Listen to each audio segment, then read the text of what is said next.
like Yeah, that. DYC, the woman.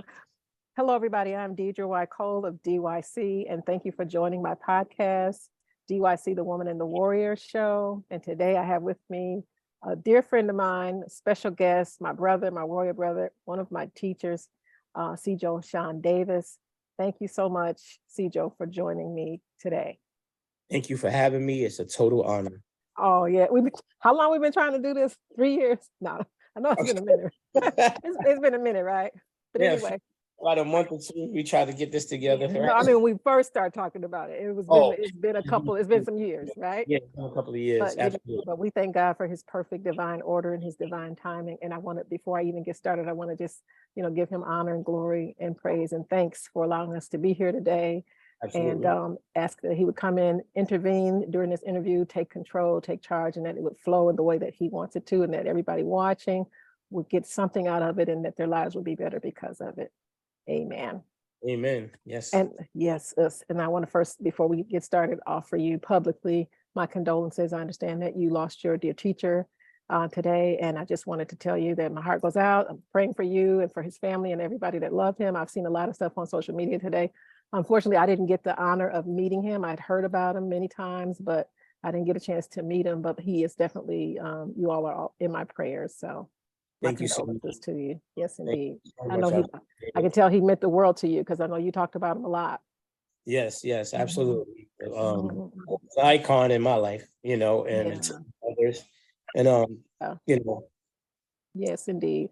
Well, my prayer is that then he's no longer suffering, and that he's at peace with it, and he's always going to be an angel, watching over and guarding over you and everybody that he left behind until we see him again. Absolutely. Right? Yeah. Yes. Yes. So we're going to just get started, and again, I won't keep you long. Thank you so much for joining, and I'm just going to ask you just a few questions, and we're just going to free flow like we're able to do. Okay. So you want to tell the viewers and the listeners where you were born and raised, and also how you got introduced to the martial arts, and what was the first style that you studied along your journey? Okay. First Answer of all, that in any order that you like. No problem. I'll do it in the proper order. First of all, my name is Shaan Davis. I was born and raised in Brooklyn, New York. My first experience with martial arts, first of all, I come from a martial arts and boxing family. So like my uncles boxed, my grandfather was a boxer in the army, and he also had he did knife fighting and practice, which is Navajo, because he was also my grandmother was also Cherokee Indian, and he was Navajo, so he knife system, and he fought in World War II as well, and he survived. Okay. Wow. My first real encounter, I'll say former class, I studied karate. I had people in the neighborhood showing me things, years was showing me things. I studied Kung Fu under brother Josh Him. He taught me that first, but my first formal class, I think it was 8 years old, I went to Kyokushin Karate on the CG Kanamura. Wow. I didn't never earn my black belt there, but I stayed to a red belt, which was two belts away from black during that time. Okay. Red belt was actually a color considered. Yeah, I remember those days. I remember those in my mind. That's the first thing when I first instinctively think of red belt, I go to the belt that's equal to brown belt. Right. You know what I mean? I don't even think about. I have to, it has to kind of like click here for me to think about, the grand poobahs and Right. Yep. those wonderful people that wear them. So. It's funny because back in those days, that red belt would be considered a black belt already, and by the time you got a black belt, you'll probably be a third degree in another system because they train so hard. Yeah. So during those times, the colors mattered, but it didn't. It wasn't eager. It was hard work and so forth. Right. So it was really tough. Boxing, I never really shared this, but a lot of my first boxing lesson learned how to jab, stand, and everything was from Mark Breland. He was a professional. I heard of Mark Breland. Yeah. Okay. Yeah. Mark was the first person that showed me. Really? Yep. In the 1980s, he was doing Golden Gloves and going to the Olympics. The reason why I had a connection with him because he dated my older sister Kim. Oh, okay. his box Okay. was rising up, Wow. So there's a history behind them fast hands. Okay, we're gonna talk some more about Yeah. that later when we start talking about that other thing that we both love, you know. Ah, Yeah, so okay. and I have That's to give what's him his up. credit. Yeah, I have to give him his credit because he's the one that introduced me to the boxing. And I was always around him because my older sister would babysit me. So, Mm. and when she would be with her boyfriend, sometimes I had to tag along and Uh-huh. walk with them. And sometimes he'd just take me to the side, teaching me, exercising and stuff. And I wanted to get into boxing. So And he's the reason why I really wanted to get into well, you boxing. know what's so awesome about that? And I talked to Soke Hassan Khalik and some of the other guests that I've previously had on the show about a lot of times we don't even realize, some of our earliest encounters were part of, I believe, God's plan for the journey anyway. You know what I mean? It's like, yeah, it might Right. have been your sister's, boyfriend, showing you this and that, but it was all part of, God's divine plan for you, knowing that someday you would turn out to be who you are. You know what I mean? And so it's just like the Yeah. ordered steps of the journey. You know what I mean? And they come in all these miraculous ways that, we don't always think about. Well, God was preparing me for this all along. So, so that's pretty dope. That's Yeah, pretty, that's great because I never expected to really go that serious. As a kid, you think you want to do everything. Anything yeah. fun, you think you just want to do it, but you really don't know that's what you're gonna end up doing. And Isn't I that never something? and look, I That's just want to train. Yeah, that's so that's awesome. the So beginning. you just end up being a natural with it. Now, okay, so now we're going to just digress a little bit from the martial art and come back to it. I wanted to talk to you also about, I know that you face a lot of health challenges throughout your life, right? And you Yes, are one of the strongest warriors that I know personally because I've kind of, watched from afar, and we've, been in communication while you were facing some of those challenges. Can you share, do you mind sharing with people, some of the things that God has allowed you, some of the health challenges because yes, this is what I want this show to be about too. Warriors, not just necessarily with the martial arts, but people that have endured and been in dark places, but then rose above it, overcame, and are still standing strong. So, can you talk a little bit about some of the health challenges that you faced and the things that you've overcome? absolutely. Well, most of my health challenges has started from diabetes, Oh, right? okay, Started from okay. diabetes. I was diagnosed with diabetes at the age of 22, I believe. Mm-hmm. So I was diagnosed, but from doing some research and testing, I had diabetes a long time before that and didn't know. Oh, was that Actually, something that was hereditary? Was it something that was in your family or no? and in my family, none of my grandparents or parents had diabetes. Oh, It was wow. really weird, yeah. And Mm-hmm. I just got tested one day because my sugar was running. I kept using the bathroom. I kept drinking lemonade. I spent Mm-hmm. $30 on lemonade and Great Adventures, and it was $3 a big glass. Mm-hmm. What it 10 times. So, and I would use the bathroom and flush it out. And I was like, what is wrong with me? So I decided to go to the doctor. Wow. Told me, brother, you have diabetes. My sugar level was at 790 at the time. So he Wow. said, I'm out in a coma. And I'm like, okay, I'm thinking I'm young, I'll be fine. And, Mm-hmm. lo and behold, things started to happen and started to worsen. A lot of it was my fault because I had the attitude that I was young and I was boxing at the time heavy. I did martial arts, but I was really trying to become a boxer at the time. Okay. And I I'm was sorry, how old did you say you were when you were diagnosed? I think 22 to 22. be, Wow, that's really young. yeah, I was really young. Okay. Okay. And that was like my prime time when I was doing everything. I had a great job at 22. Uh-huh. I was doing law enforcement, federal law enforcement at the time already for a year. Uh-huh. I Mm-hmm. found so I was a year in, and diabetes, I didn't take care of it like I was supposed to. And then when I Mm-hmm. finally started to,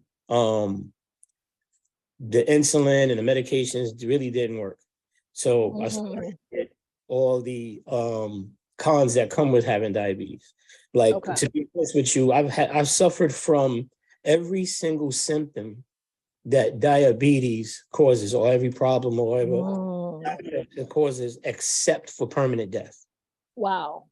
That is incredible. And here you stand, not even looking anything Yep, from like, amputation, from erectile dysfunction, from comas, seizures, DKAs, which is diabetic coma, right? It's a mm-hmm. diabetic coma, everything, amputations. I had 23 amputations altogether. surgeries, I would say, not amputation, but I have 23 surgeries on my feet alone. Oh my goodness. About No, the I 10 years, didn't, I right? never knew that. Yeah. So, yeah, because they would take one toe, then they would take a partial of it. So they kept doing that. It was going toe by toe because I had a good doctor and he was trying to save and stay away from doing that.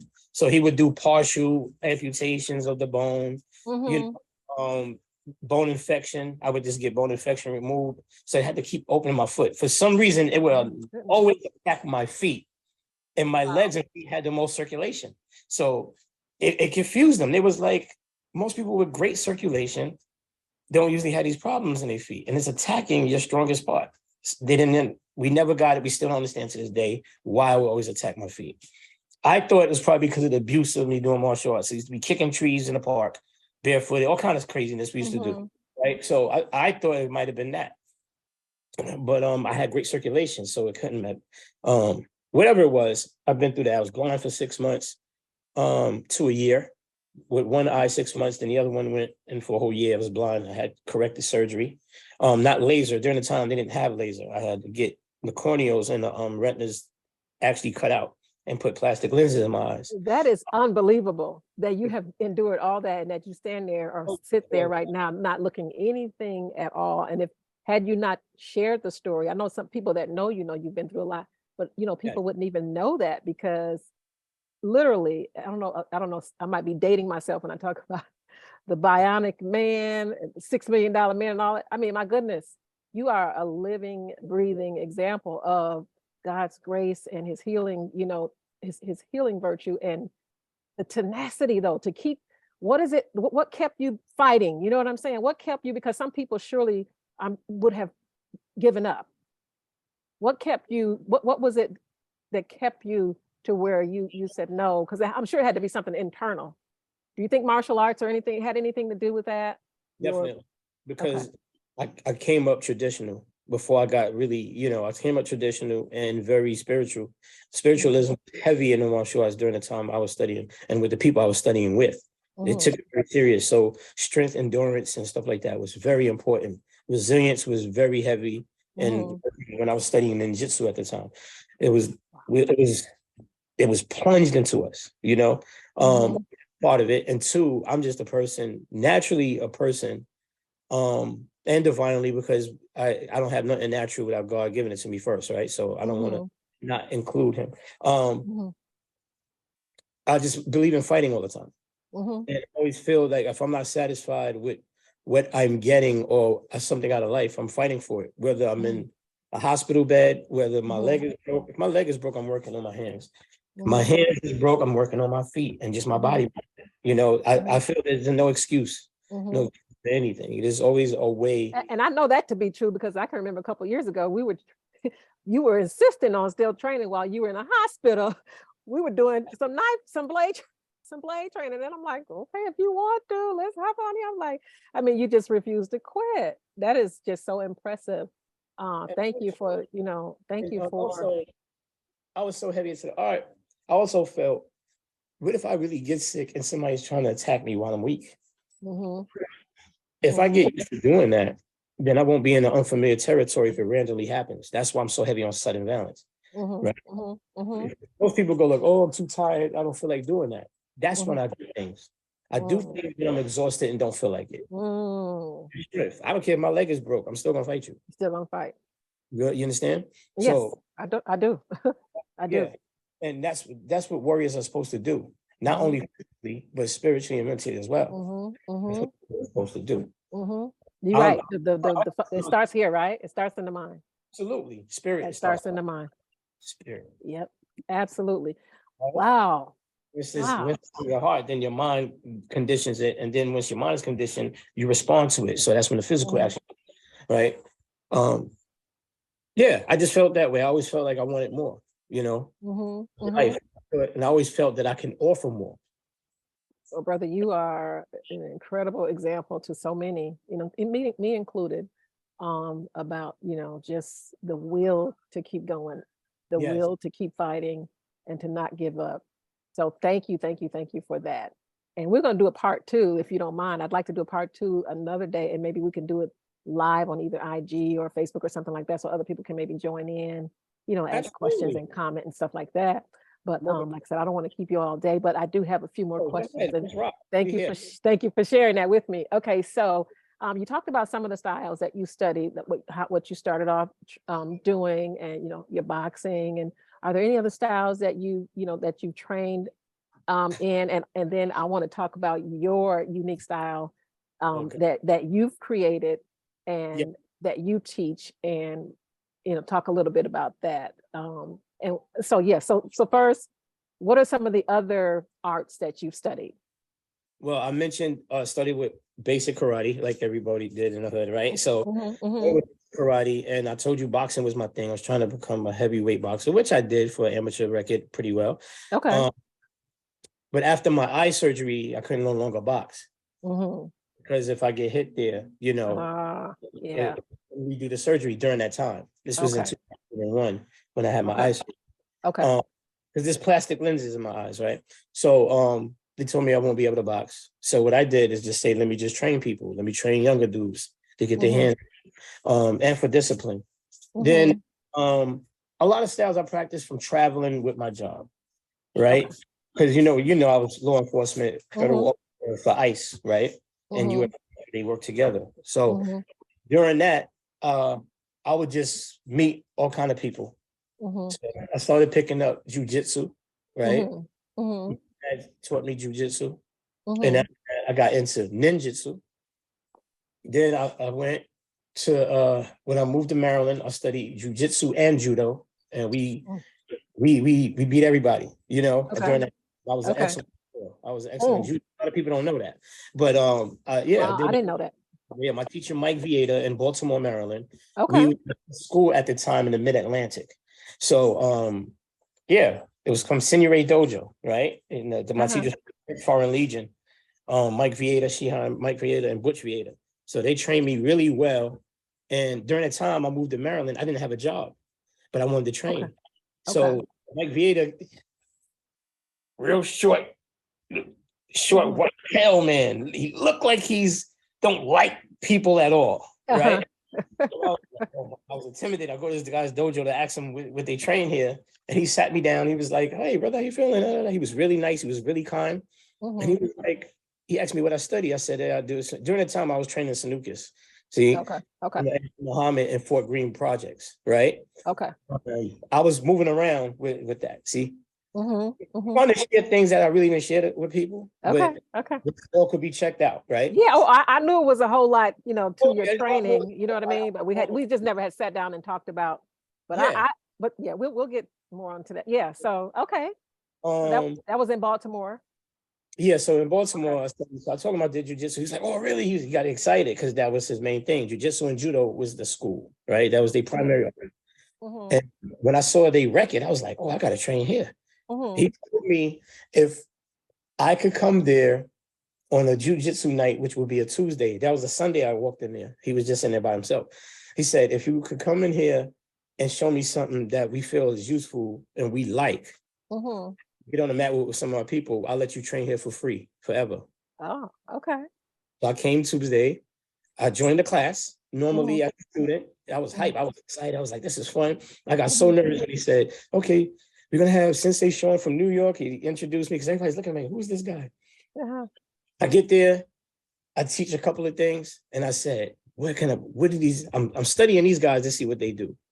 So I got into the grappling, and then I started using weapons. I said, let's do something against weapons. And we did against knife defenses. That's always been something I've been good at. So we did some knife techniques. He loved it. We're gonna talk about the knife in a minute, don't we? Yeah. Yeah. Yeah. That's gonna be the highlight of this whole conversation. I can imagine. But they liked it, and he told them this guy's good. They all said yes. They all said yes.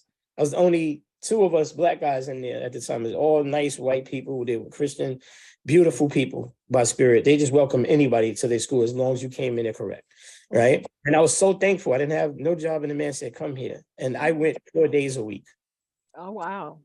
right? Okay. I'll tell Okay. you, they had judo Mondays and Wednesdays. Mm-hmm. Then they had jujitsu night, which was more self-defense jujitsu.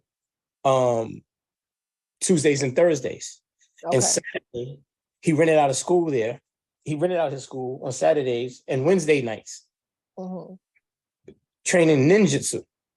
Ah, Also, it's the same. Now it's the same Gimbal was where I trained ninjutsu originally, right? okay. I started with them in New York, and then they had the same Oh, okay. organization in my Okay. school. Okay. So I was there Okay. Monday, Tuesday, Wednesday, Thursday, Friday, and Saturday, 6 days a week training. This is how my experience started to get Mhm. really out. And people are like, oh, I didn't do that. You be so confused. No, I know what days is what, and I study it. And I'm training every day, 6 days a week, and Sunday at home, teaching my daughter at the time, right? Mhm. So Mhm. this is how I was able to get events. So when, Okay. oh, this guy's young. Hey, how you get all this stuff? That's why I train 6 days a week. People Okay. don't do it. And I Dedicated. didn't, and it was free. So I Mhm. took advantage of that. Mhm. I finally got Mhm. a job. I offered to pay.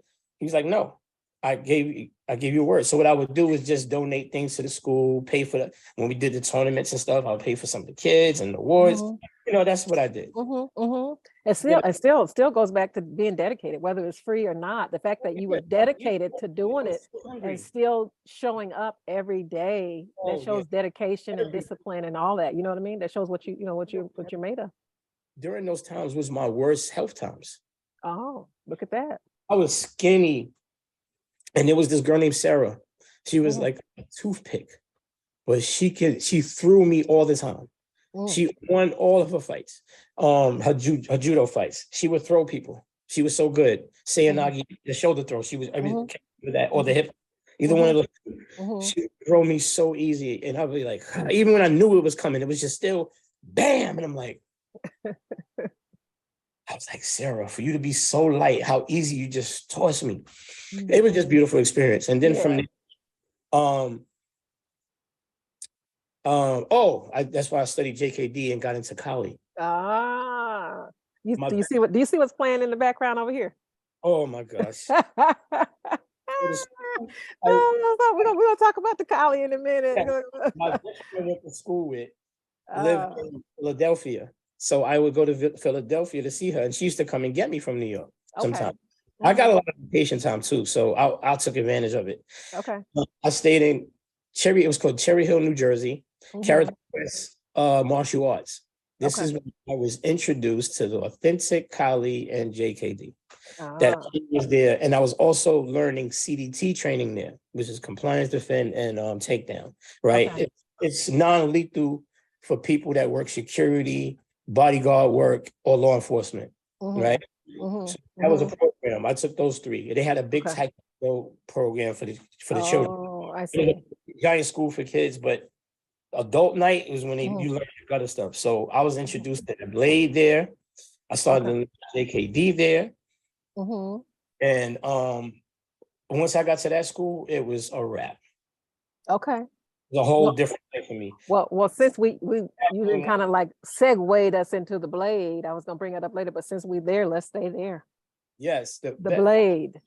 The the blade. Now, how did you know? When did you realize that that was a gift that you have? Like that was something that you were able to like really, really execute? Because as far as I'm concerned, and I'll go on public record saying this, and I've seen a lot of people, doing, blade work and knife work, whatever. You're one of the best that I've seen to do it.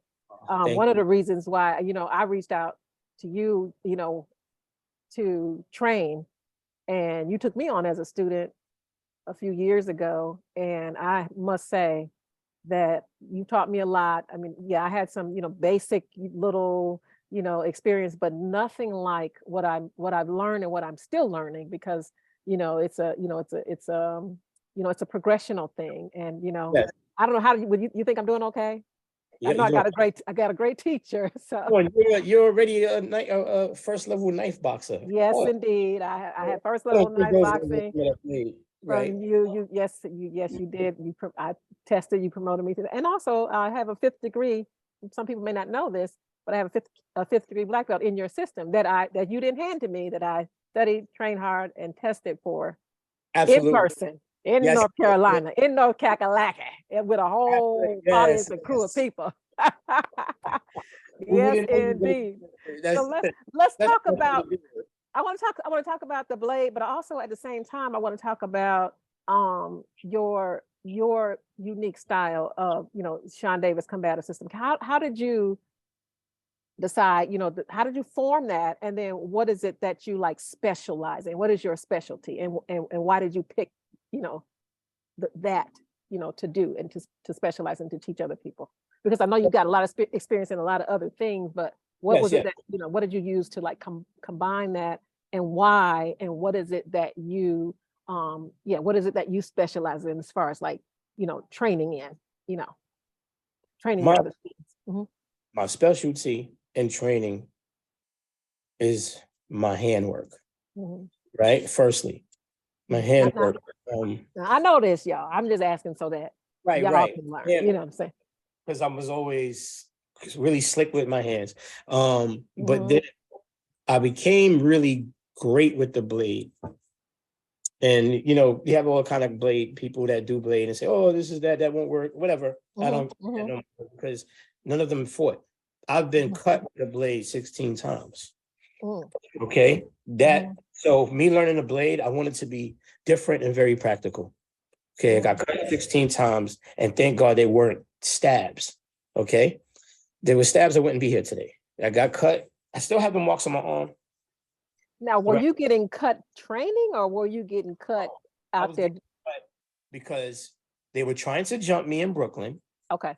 A group Okay. called the Silicons. They were trying to jump me in Brooklyn, and they pistol whipped me in the back of my head with a gun. I fell down in the train station, and I got dizzy. And then they started stomping, and I'm thinking they're punching me, and I'm Mhm. going like this, covering my face, Mhm. thinking they stomping and punching my face. The whole time I'm being cut with a kitchen knife. Mhm. I'm getting covered in a kitchen knife, and I didn't realize it until blood was pouring. Right? I was like, "Fish did that?" Because when you're getting Uh-huh. cut, it doesn't feel like you're getting cut. It feels like you're Mhm. getting punched. So Mhm. I'm Mhm. and during that time I was a karate guy. I wasn't good at the blade and nothing like that yet at all. I was just a Mhm. regular karate guy, and I got one of them, whatever, screaming, whatever, what happens. Mhm. And one of the guys say, "Yo, just shoot him." And I Mhm. said, "What? Just shoot me?" And I really started going a little crazy, but Mhm. the gun didn't go off, thank God. And Mhm. a Thank white God. elbow starts coming up and going, "Hey!" Made noise and brought attention. Um, that made me want to learn the blade. Because when I realized all those cuts and I saw those marks, and I didn't have to get stitches. So it was weird. I was like, whoo, I was blessed, but it Mhm. looked really nasty because from constantly getting hit and punched and stomped, you just see blood all over my arms. So it looked like I was bleeding to death. Um, when I wanted to learn the blade, I saw a lot of fancy stuff, right? Even though you may see me, it looks like I'm being fancy. Mhm. I only do that not to be fancy, but to be able to handle the blade any way I want to. Mhm. Because what if I'm cutting you and you knock the blade at my hand? I want to be able to Mhm. flip it. That's why I Mhm. do flipping. I want to be Mhm. able to recover. That's the Mhm. purpose of why I do it. Mhm. Mhm. Okay. That makes sense. Mhm. Blade system works because my hand works. Mhm. It hasn't failed me yet. Mhm. I'm not saying it's the best in the world or the system, but I developed it really carefully because I wanted it to really work for me after that experience. Mhm. And then being a boxer, right? I mixed my martial arts with it. And I said, Mhm. let me do a knife boxing thing. This is Mhm. later on after I got good, pretty decent with Uh-huh. it. Uh-huh. Right? And my blade comes from different systems. Okay. You have the Piper system, which is very direct. It's really a lot of poking and really direct. There's no playing. You Mhm. can't defend it, right? Mhm. Navajo is a lot of scraping. There's a lot of Mhm. scraping and what we call filleting the fish and Mhm. keeping the blade close to the person. So it's compressed. There's not a lot of this flail. Instead of me Mhm. to do this, I go here. Mhm. Yeah, So we do a lot of close in stuff, which is, that's why is everything is is compression. And I started yes. to do the boxing because I was good at outside fighter. It's like Mhm. Muhammad and move around, right? Mhm. As a heavyweight, I was very fast. So um I sucked in fighting. I was not good at it at all. And my ribs got broken at my last fight in Philadelphia. My ribs got broken because my boy Jose Sanchez, I love you, brother. He hit me, boom, when I was against the rope, and I wasn't good at being fight. So I'm just moving around. Okay. Get me locked in, right? So that's when the reality hit me that I said, I gotta learn how to box inside. Yeah, losing the fight will do that. Yeah, it'll take you back to the drawing board. I got beat up bad. But you know what? But it upped your game though. You know what I mean? Because I get it. Yeah. Have to not be egotistical. Make up no, I sucked at it. That's what it was. Right. Learn from it.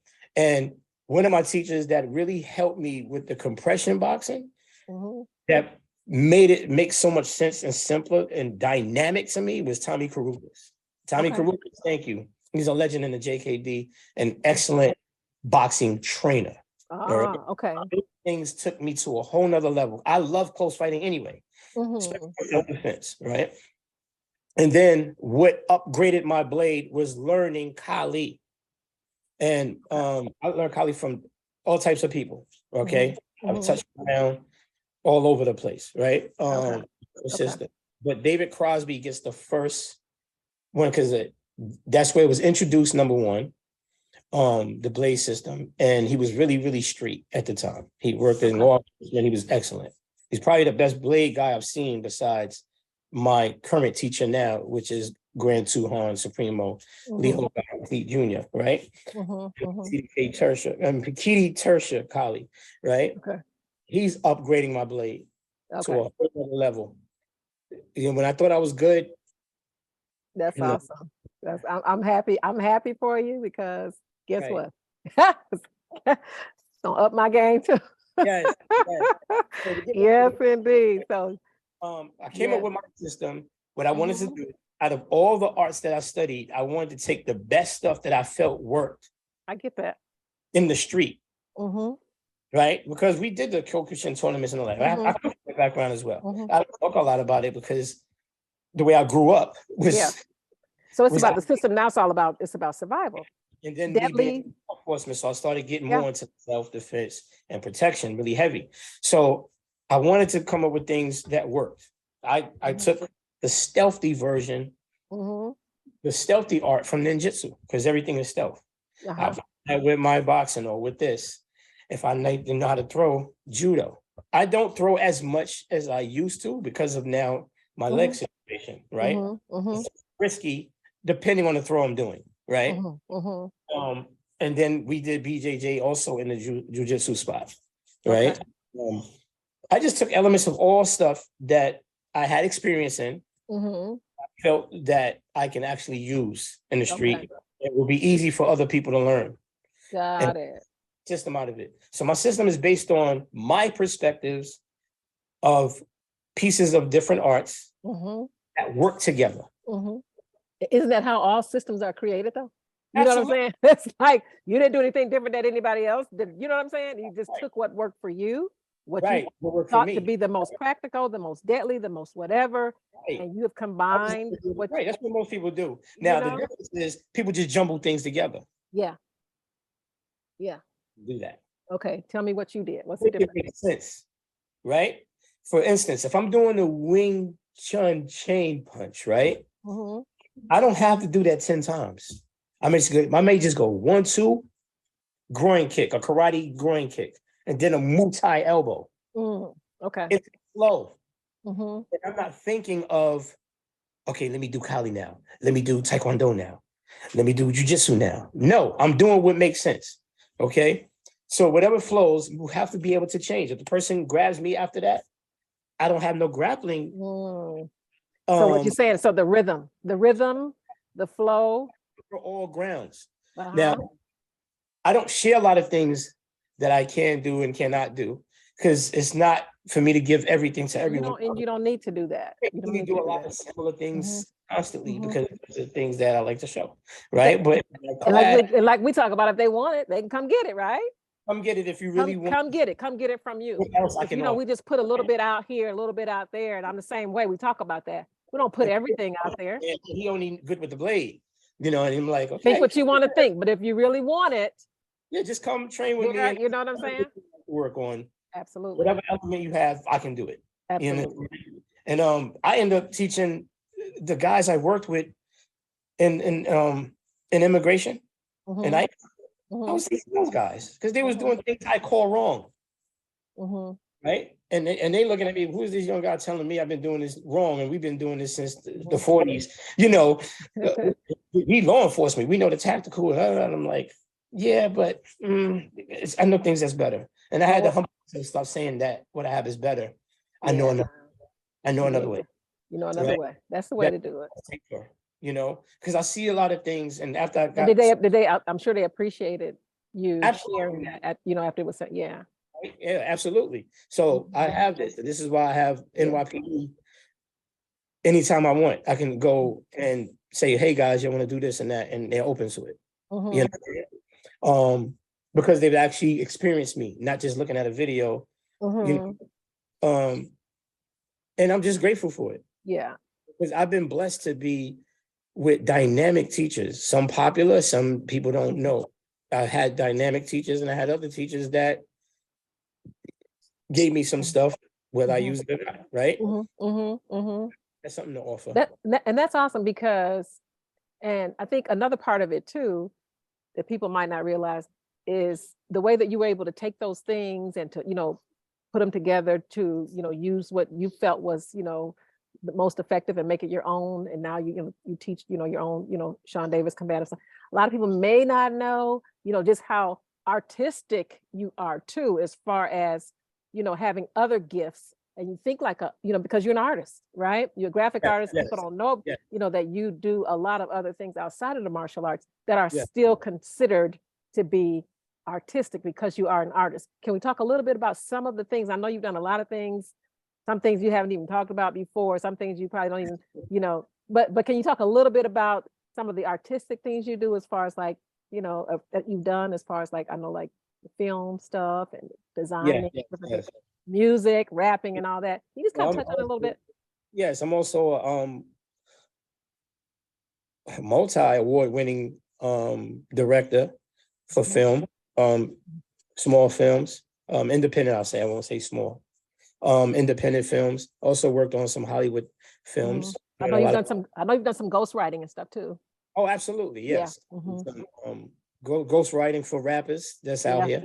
You know, I can't disclose that, but you know, for them. And I was blessed to have that plug because I was into music and doing bodyguard work for some of them.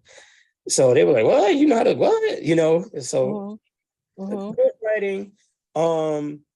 I produced like a lot of independent films, but nothing major as of yet. Nothing I produced yet, as far as music is concerned. And I'm also working on scoring other people's movies. So a lot of music up lately in my stories and reels is music that I've made, and a lot of it, you know. And I also play any instrument. Only instrument I am not really good at is anything that has to do with breathing. Like the saxophone, my favorite, but I don't know how to play it. Clarinet. I did do the flute for a while. As a kid, I was really good with the flute because I wanted to be Chinese. So I was really, and we learned it in school. I play piano, I play violin very well. And a lot that's what I'm saying. A lot of people probably don't know, you know, that, you know, like I said, and so a lot of how your brain works, you know, because God didn't make you that way. He made you an artist. So I'm not surprised that you're good, you know, with your everything flows. You know what I mean? You pick things that flow, you know, with the music, the writing. Things that you can do until other people start saying it. You're thinking this is normal, you know, like, oh yeah, I do that. I can write that. Yeah, I can speak that language. That's a problem. Or yeah, I can make that beat for you. Oh, I can build that for you. You know, or oh, you need a flyer for your party. Oh, okay. You need pictures done for your wedding. Oh, I can do that. Can you film it? Yeah, I can edit it too. You need music for it, whatever. Yeah. No, but let me tell you how a lot of this happened too. Because we talked about that. So you tell them. Me wanting a lot of things done, and a lot of people couldn't do it the way I wanted to, or maybe I didn't have the skill to explain it the way I wanted it, and I was frustrated. So I taught myself 90% of things I know how to do. I'm just being honest. Yeah. Because I always wanted more than what people could offer me.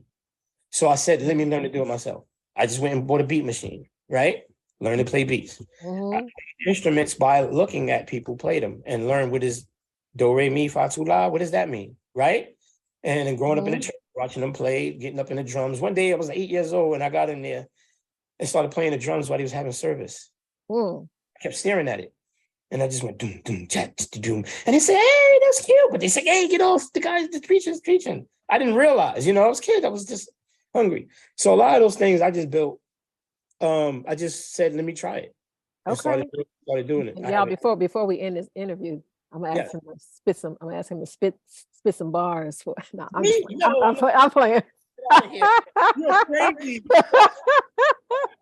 I've been called worse. I'm not spinning no No, ball. no. I'm just teasing. I'm teasing. I'm teasing. I'm teasing. That is funny. She says, I'm teasing.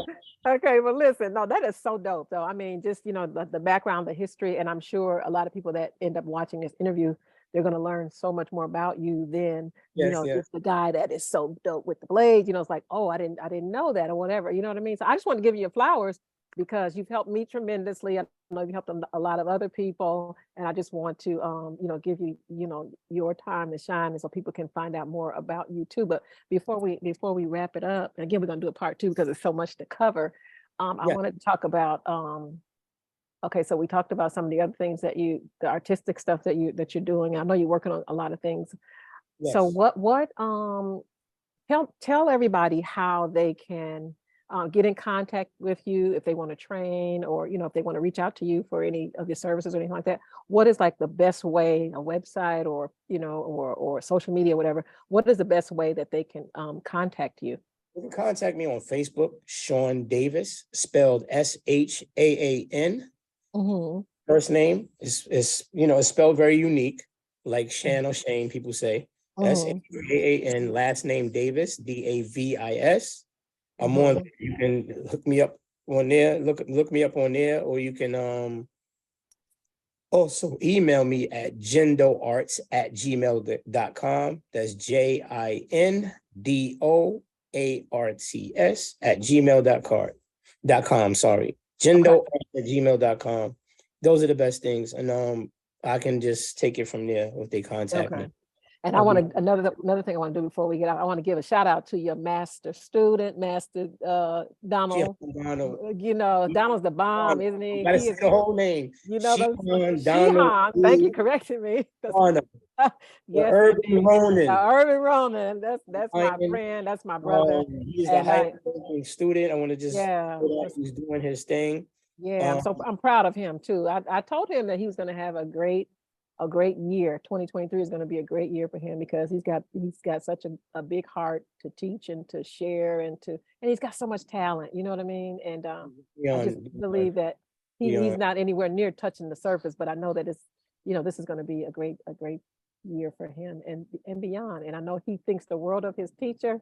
He can't get enough of talking about you, and you know what I mean. And so, Yeah, yeah. you are so blessed to have him as such a loyal, student and to be so skilled. Both of you are. So, Yeah, and yes, I just wanted to give a shout out to him. absolutely. I need people like him to keep me on my toes when I Yeah. get my Oh, toes. oh yeah. Oh, yes, We get there indeed. Yeah. sometimes. Oh We have yeah. to get there. Oh yeah. With or without me, he's great. So Absolutely. we got Absolutely. to be real about this, Man, that brother has had my back. He is, one of the most supportive friends that I have. And sometimes we joke around and say, call me namaste and call him not today, Right. because he don't play. You know what I mean? So I just wanted to give a shout out to Shihan Dev doing his thing. And Absolutely. yeah, man. And to Cincinnati, Uncle Man, everything. He got so many nicknames. yeah, and I know that I'm a part of your organization, and I'm honored to be a part of it, of the training that I get, and you know what I mean, and the experience that I've gotten over the past few years, and I consider both of you to be my brothers and my friends, and I Yes, appreciate you both. And absolutely. let's see what else. Anything else you want to add or mention? I have to mention one particular thing. I have to Okay. definitely shout out my mom, Yes. my big sister, Yes. my mentor, my doctor, Yes. my loving teacher, Kumu Michelle Manu. Oh yes, that's my girl. everything that you given me, are going to give me, your continuous support, your love, and everything that you instill in me. Because of her, I'm becoming a greater person in the martial arts and a greater student. God bless you, Michelle. If it was not for her, regardless of what I had before her, she advanced a lot in me, and she continues to. That's amazing. I want to give her a garden, not just of flowers. Hey, that's what's up, girl power. I had the opportunity to, humble bow to Michelle. Michelle she's the bomb. And I had the opportunity to interview her, I think maybe 2 years ago or something. As a matter of fact, I think I was sitting outside too. And I'd like to interview her again. I know since that time, she's done so many other wonderful things. You know, she's done so much. And I'd like to get caught back up with her too. And I think that was very dope of you to give her that shout out, give her flowers. I know you love Michelle. And I do too. She's the truth. She really is. So awesome. Okay. So we are going to wrap it up then. And thank you all for tuning in to this episode of the DYC Woman and the Warrior podcast with Sijo Shaan Davis. I hope you all have learned much more about the men and the myth here. My blade teacher, look, everything I pick up is a blade. And thank you so much let me say this before we hang up. Thank you for everything that you, like I said, that you've instilled in me and helped me with as far as my blade skills. And, I appreciate you, and I always will, reverence the fact that, you have taken that up, helped me to take that to the next level. And I'm going to continue to learn and get better and better and better and make you proud. So thank you so much. And you were already the truth before you even stepped in that area. You understand? So thank you for putting that trust in me and being patient with me through the ups and downs of our experiences. We had a few, but we got through them like real friends do. So you know what I'm saying? With me, right? So I got your back over here. You know it. So I'm a phone call away. So thank you. All right. So we'll talk soon, train soon. And again, my condolences regarding your teacher. And I'm going to keep everybody in prayer. Okay. And